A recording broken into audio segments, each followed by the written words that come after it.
जय श्री शनिदेव की जय। भक्तजनों, आज आप श्रवण करेंगे शनिवार की पावन शुभ व्रत कथा। शनिदेव की कथा सुनने से आपका सारा संकट दूर हो जाएंगे। शनिदेव की दृष्टि आप पर कभी नहीं पड़ेंगे। उनकी तो कृपा अपरंपार है। आइए सुनते हैं शनिदेव की कथा। सभी भक्तों का स्वागत है। आज हम लेकर आए हैं शनिवार व्रत कथा, जो जीवन के दुख कष्ट और बाधाओं को दूर करने वाली मानी जाती है। श्रद्धा और विश्वास के साथ इस कथा को सुनने से शनिदेव की कृपा प्राप्ति होती है और घर में सुख समृद्धि का वास होता है। तो आइए पूरे मन और भक्ति के साथ सुनते हैं पावन शनिवार व्रत कथा। शनिदेव की कथा सुनना बहुत शुभ माना जाता है। शनिदेव की कथा आरती सुनना चाहिए कि शनि भगवान प्रसन्न रहे, आपको कोई संकट ना आए। देवराज इंद्र उलझन में पड़ गया। तब क्या हुआ? इंद्र बोले, मैं इस प्रश्न का उत्तर देने में असमर्थ हूँ। हम सभी पृथ्वी लोक में उज्जैनी नगरी में राजा विक्रम द्वितीय के पास चलते हैं। देवराज इंद्र सहित सभी ग्रह देवता उज्जैनी नगरी पहुंच गए। महल में पहुंचकर जब देवताओं ने उनसे अपना प्रश्न पूछा तो राजा विक्रम द्वितीय भी कुछ देर के लिए वो परेशान हो उठे, क्योंकि सभी देवता अपनी अपनी शक्तियों के कारण महान थे। किसी को भी छोटा या बड़ा कह देने से उनके क्रोध के प्रकोप से भयंकर हानि पहुंच सकती है। तब क्या हुआ? अचानक राजा विक्रम द्वितीय को एक उपाय सूझा और उन्होंने विभिन्न धातुओं स्वर्ण रजत चांदी कांसा तांबा शीशा रंगा जस्ता अबरख और लोहे के 9 आसन बनवाया। धातुओं के गुणों के अनुसार भी आसनों को एक दूसरे के पीछे रखवा कर उन्होंने देवताओं को अपने अपने सिंहासन पर बैठने को कहा।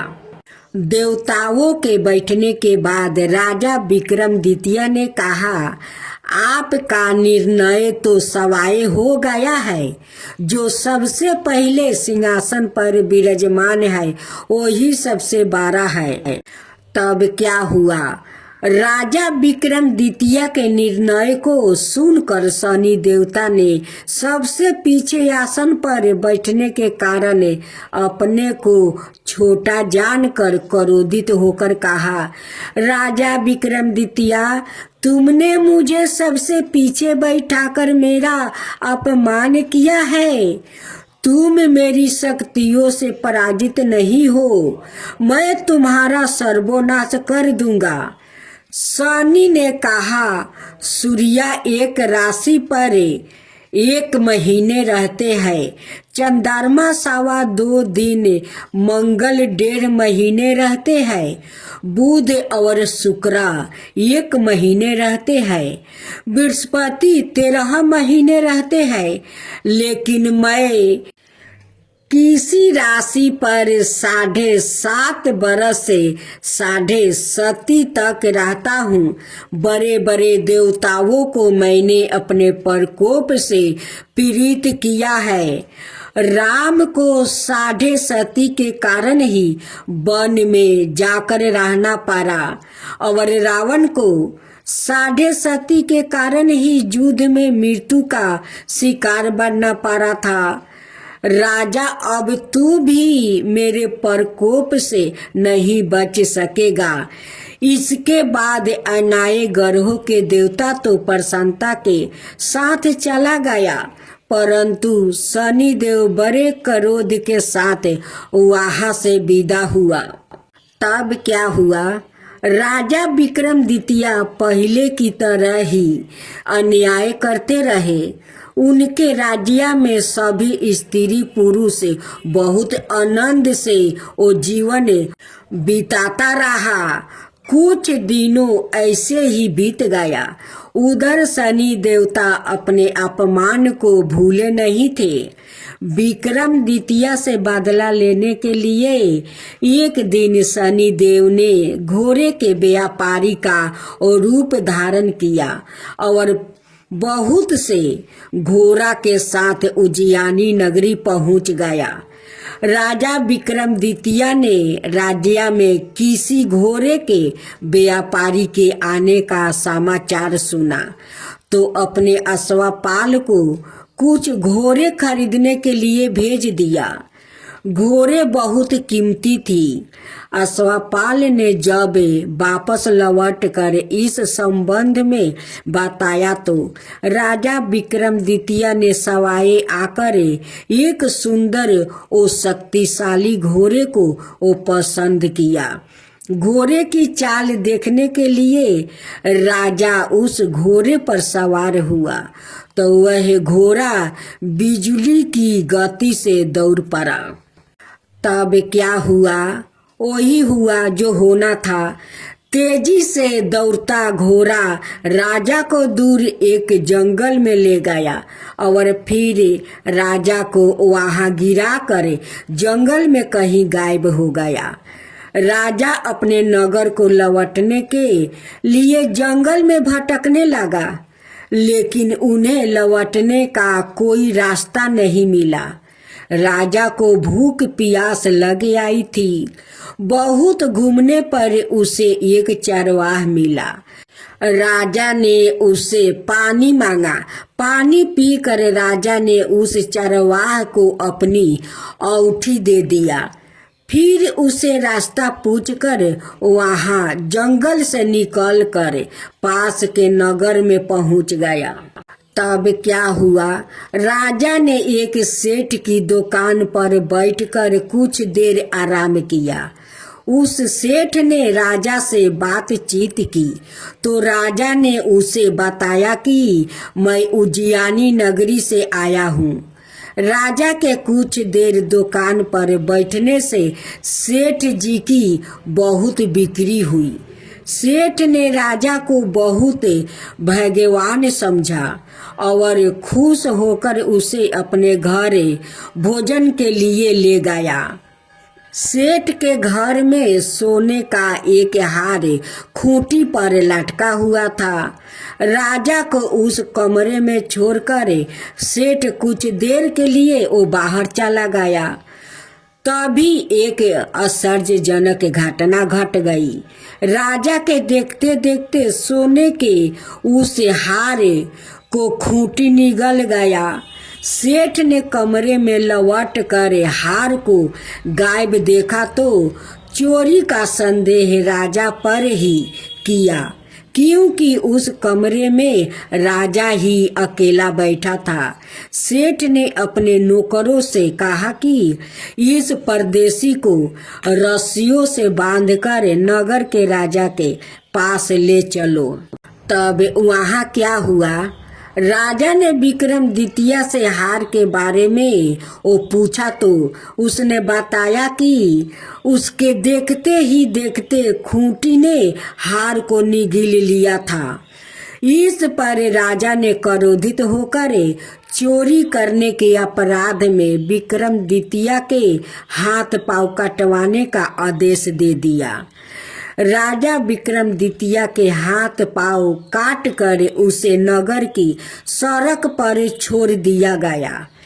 कुछ दिन बाद एक तेली उसे उठाकर अपने घर ले गया और उसे अपने केलू पर बैठा दिया। राजा आवाज देकर बैलों को हाँकता रहता। इस तरह तेली का बैल चलता रहा और राजा को भोजन भी मिलता रहा।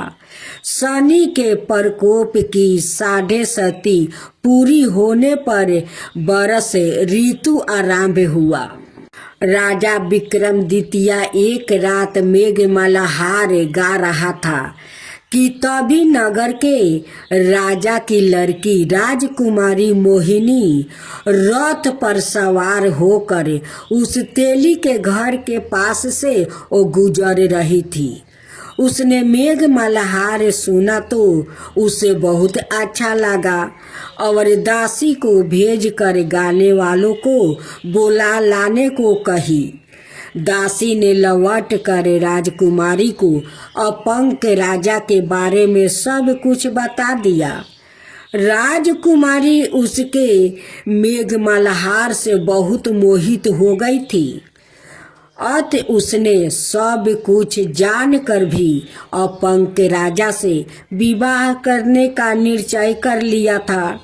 राजकुमारी ने अपने माता पिता से जब यह बात कही तो वो हैरान रह गई।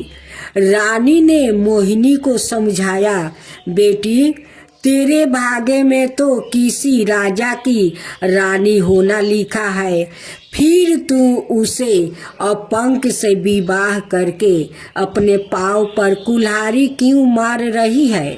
तब राजकुमारी को क्या हुआ, राजकुमारी ने अपनी जिद नहीं छोड़ी। अपनी जिद पूरी करने के लिए उसने भोजन करना छोड़ दिया और प्राण त्याग देने का निश्चय कर लिया। आखिर राजा रानी को बेबस होकर अपंग विक्रमादित्य से राजकुमारी का विवाह करना पड़ा। विवाह के बाद राजा विक्रमादित्य और राजकुमारी तेली के घर में रहने लगी।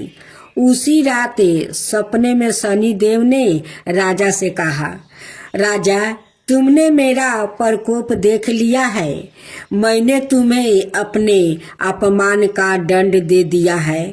राजा ने शनिदेव से क्षमा करने को कहा और प्रार्थना की, हे शनिदेव आपने जितना दुख मुझे दिया है अनाय किसी को ना देना। तब क्या हुआ, शनिदेव ने कुछ सोच कर कहा, राजा मैं तुम्हारी प्रार्थना स्वीकार करता हूँ। जो कोई स्त्री पुरुष मेरी पूजा करेगा, शनिवार को व्रत करके मेरी व्रत कथा सुनेगा, उस पर मेरी अनुकंपा बनी रहेगी। प्रातः काल राजा विक्रमादित्य की नींद खुली तो अपने हाथ पांव देख कर राजा को बहुत खुशी हुआ। उसने मन ही मन शनिदेव को प्रणाम किया।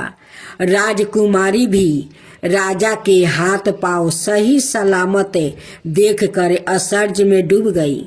तब राजा विक्रमादित्य ने अपना परिचय देते हुए शनिदेव के प्रकोप की सारी कहानी सुनाई। सेठ को जब इस बात का पता चला तो दौड़ता हुआ तेली के घर पहुंच गया और राजा के चरणों में गिरकर वो क्षमा मांगने लगा। राजा ने उसे क्षमा कर दिया, क्योंकि यह सब तो शनिदेव के प्रकोप के कारण हुआ था। सेठ राजा को अपने घर ले गया और उसे भोजन करवाया।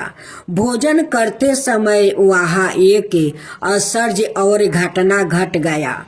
सबके देखते देखते उस खूंटी ने हार को उगील दिया। सेठ जी ने अपनी बेटी का विवाह भी राजा के साथ करवा दिया और बहुत से स्वर्ण आभूषण धन आदि देकर राजा को विदा किया। राजा विक्रमादित्य राजकुमारी मोहिनी और सेठ की बेटी के साथ उज्जैनी वो पहुंच गया तो नगर वासियों ने हर्ष से उनका स्वागत किया। अगले दिन राजा विक्रमादित्य ने पूरे राज्य में घोषणा करवा दिया कि शनि देव सबसे देवों में श्रेष्ठ है। प्रत्येक स्त्री पुरुष शनिवार को उनका व्रत करे और व्रत कथा अवश्य सुने। राजा विक्रमादित्य की घोषणा से शनि देव बहुत प्रसन्न हुआ। शनिवार का व्रत करने और व्रत कथा सुनने के कारण सभी लोग की मनोकामना शनि देव की अनुकंपा से पूरी होने लगी। सभी लोग आनंद पूर्वक रहने लगा। इसलिए लोग शनि भगवान को कथा सुनते हैं हाथ जोड़कर समझा।